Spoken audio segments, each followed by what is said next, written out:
युवराज Dongre news, सत्य, स्पष्ट, निर्भीड. खरंच मराठा समाजाला आरक्षण भेटलं काय का देवेंद्र फडणवीसनं जरांगे पाटीलने गांजर दिला, बाबाच्या ठिल्लू दिला? काय आहे खरं? हा व्हिडिओ पूर्ण बघा. आपल्या व्हिडिओच्या माध्यमातून सविस्तर जाणून घेऊया, खरंच मराठा समाजाला आरक्षण मिळालं का? ज्या सरसकट मागण्या होत्या त्या पूर्ण केल्या का देवेंद्र फडणवीसच्या सरकारनं? काय आहे नेमकं?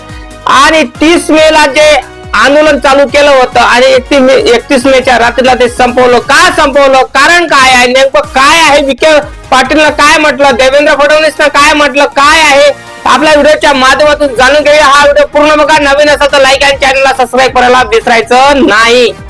खरंच देवेंद्र फडणवीसने मराठ्यांचं जे कुणबी प्रमाणपत्र द्यावं असं त्यांना वाटते का? मराठा बांधवांना काय वाटतं तुम्हाला? जरांगे पाटीलला फसवलं का? की त्यांना यश मिळालं का त्यांच्या आंदोलनातून, उपोषणातून? आणि त्यांना सरसकट आरक्षण मिळालं का? कुणबी प्रमाणपत्र मिळाले का? कुणबीतून आरक्षण मिळालं का? हा मनात प्रश्न निर्माण झालेला आहे तुमच्या. हा प्रश्नाचं उत्तर आपल्या व्हिडिओच्या माध्यमातून जाणून घेऊया. तुम्हालाही माहित आहे 30 मेला अंतरवारीला जरांगे पाटील यांनी उपोषण केलं होतं. उपोषण केलं आणि 45-46 टेम्परेचर होतं आणि तुम्ही बाजूला व्हिडिओ बघू शकता. त्या व्हिडिओच्या माध्यमातून दिसून आलं तसं उन्हाची तणगळ आहे आणि उन्हामध्ये कसे जरांगे पाटील करून राहिले बघू शकता. आणि तेवढ्यातच जरांगे पाटीलने म्हटलं की लवकरात लवकर माझ्यापाशी सरकार आलं पाहिजे, अन्यथा आम्ही XYZ असं करू, असं जरांगे पाटील यांचं म्हणणं झालं. मग 31 मेला म्हणजे 31 मेच्या रात्रीला देवेंद्र फडणवीस यांचं सरकार येतं आणि सरकार आल्यावर तिथं काय बोलणं होतं, काय नाही, नेमकं खरंच वादे पूर्ण होईल का? म्हणून उपोषण म्हणजे जरांगे पाटील उपोषणाला बसले तेव्हा महाराष्ट्रातल्या देवेंद्र फडणवीस यांची मुख्यमंत्र्याची खुर्ची हल्ली. त्या कारणामुळं विखे पाटील आले, त्यांचं मंत्रिमंडळ आलं आणि जरांगे पाटीलला पाणी पाजलं आणि त्याचं उपोषण सोडलं. पण इथं मेन मेनू आणि मेन हेतू, मेन अनुमान काय दिसतो की इथं जरांगे पाटीलला खरंच आरक्षण मिळालं का? मराठा बांधवांना आरक्षण मिळालं का? खरंच आरक्षण दिलं का? आता असे उलटी बातमी येऊन राहिलेली आहे की जरांगे पाटील मुताले गेले आणि तिकडून उपोषण सोडून आले, असं काहीतरी होऊन राहिलं.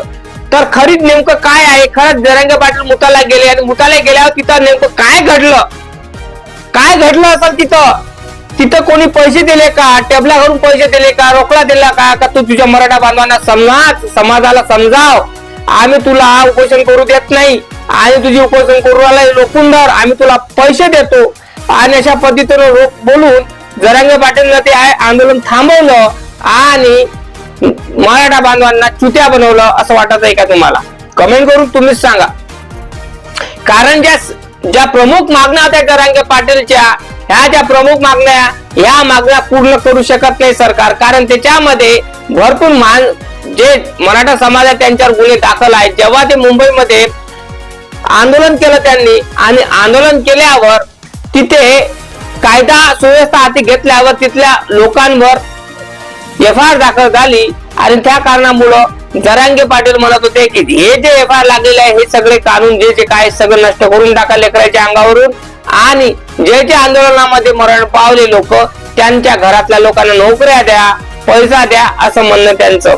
पण गोष्ट इथं संपत नाही. जरांगे पाटील 2022 पासून उपोषण करून राहिले, 2022 पासून उपोषण करून राहिले, तर आतापर्यंत जरांगे पाटीलनी मराठा समाजाला आरक्षण दिलं नाही. पण एक विचार सांगू शकतो मी तुम्हाला, आरक्षण दिलं तर नाहीच पण त्याने उन्नती भरपूर केली. त्याने स्वतः 60 ते 70 एकर जमीन घेतली, स्वतः गाडी घेतली, घर बांधलं, सगळ्या गोष्टी बरोबर आहे. टेंटनाट आहे जरांगे पाटीलच्या. आणि जरांगे पाटीलला परमेश्वराच्या रूपात मराठा समाज पूजते, हे तुम्हाला माहितच असेल. आणि जरांगे पाटील हे मराठा बांधवांच्या याच्यामध्ये परमेश्वराचं रूप आहे. त्यांचं देवाच्या मंदिरामध्ये त्यांचा फोटो लागलेला आहे जरांगे पाटीलचा. मित्रांनो, तुम्हाला व्हिडिओ मध्ये सविस्तर जाणलं. तुम्ही ह्या व्हिडिओ मध्ये तुम्हाला सांगण्याचा हेतू हाच होता की जरांगे पाटील यांनी फसवलं का? कारण 30 मेला जेव्हा आंदोलन झालं स्टार्ट झालं तेव्हा 31 मेच्या रात्रीलाच आंदोलन समाप्त का झालं? याच्या मागचं कारण एकच आहे की जरांगे पाटील यांनी पैसे घेतले त्या कारणामुळं आणि टेबला काढून घेतले त्या कारणामुळं ते आंदोलन समाप्त करण्यात आलं. खरंच मराठा समाजाला आरक्षण मिळेल का की बस फक्त वाहवाही व्हायरल होण्यासाठी, सोशल मीडिया प्रचलित होण्यासाठी हे सगळ्या गोष्टी होत आहे का? काय वाटतं तुम्हाला? कमेंट करून तुम्ही सांगा. कारण महत्वाचा मुद्दा असा आहे की जरांगे पाटील 30 मेला उपोषणाला बसले आणि 31 मेला का उपोषण तोडलं? कारण काय आहे? आणि मुताला गेले आणि उपोषण सोडून आले असं नेमकं का महाराष्ट्रामध्ये गरजत आहे? लोक का म्हणून राहिले असं? म्हणजे मुताला जातो आणि उपोषण सोडून येतो म्हणजे तिकडे काहीतरी एक्सपायर्ड झालं असेल का? तिकडे पैसा दिला असेल का? सरकारचे लोक आले असेल का? अरे बा तुम्ही सोडा असं काहीतरी म्हटलं असेल का? काय नेमकं काय घडलं का त्यांना उपोषण सोडा लागलं? नक्की कमेंट करून तुम्ही सांगा की जरांगे पाटीलने पैसा खाल्ला का? जरांगे पाटीलला पैसा मिळाला का उपोषण सोडण्यासाठी? आणि जे खरंच आपला जे मराठा बांधव आहे यांना खरंच सरसकट कुणबी प्रमाणपत्र मिळेल का? आणि सरसकटच्या मागण्या ह्या पूर्ण होणार का? देवेंद्र फडणवीसचं सरकार देईल का? काय वाटतं तुम्हाला? कमेंट करून तुम्ही सांगा. लाईक करा, चॅनलला सबस्क्राईब करायला विसरू नका. जय भीम, जय शिवराय, जय जिजाऊ, जय रमाई.